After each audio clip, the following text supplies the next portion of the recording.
I was born with a missing chromosome, and this is the story of why it was 100% worth it. The genetic disorder is called Turner syndrome, and it means I was born with just one X chromosome instead of XX or XY. That's still considered genetically female, by the way, because there's no Y chromosome, which makes you genetically male.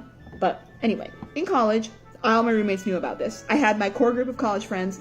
It wasn't a surprise or anything. We talked about it all the time. It wasn't like secret or weird that I had Turner syndrome. I went to college like literally less than a mile from my parents' house. So throughout all of college, we would often, me and my friend group, go to my parents' house for like weekend dinners. And my mom is an awesome cook, and so she would like feed us on the weekends and we would go hang out there all the time. I ended up graduating and moving out one semester before this other group of girls. So for one semester, this new girl came to take my spot in this apartment. This poor girl. So even though I had graduated, I was just living at my parents' and still lived really close. And so as we had done through all of college, we did a weekend group friend dinner at my parents' house, including, this time, this new girl.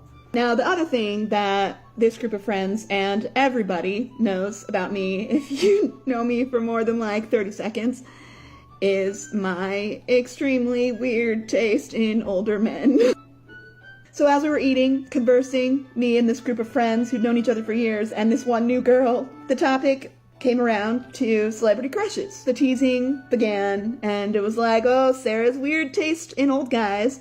And this new girl was like, oh, really? And I was like, well, yeah, you know, like, oh, Bill Nighy, Colin Firth, who's not even that old, Viggo Mortensen. And seriously, this was like the nicest girl. And she was like, oh, yeah, okay, I get it, you know, like George Clooney. And I was like, you know, ironically, he's like the one typically attractive older guy that I actually am kind of meh about. I don't really like him. And this sweet, sweet girl looked at me. He was like, what? Do you not have two X chromosomes?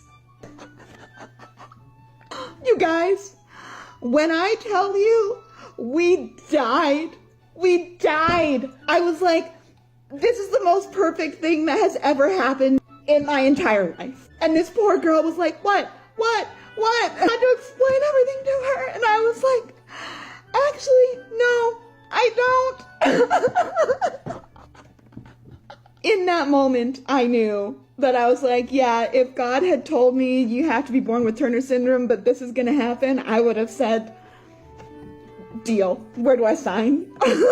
That is the end of my story, with many apologies to this poor girl and Mr. Clooney.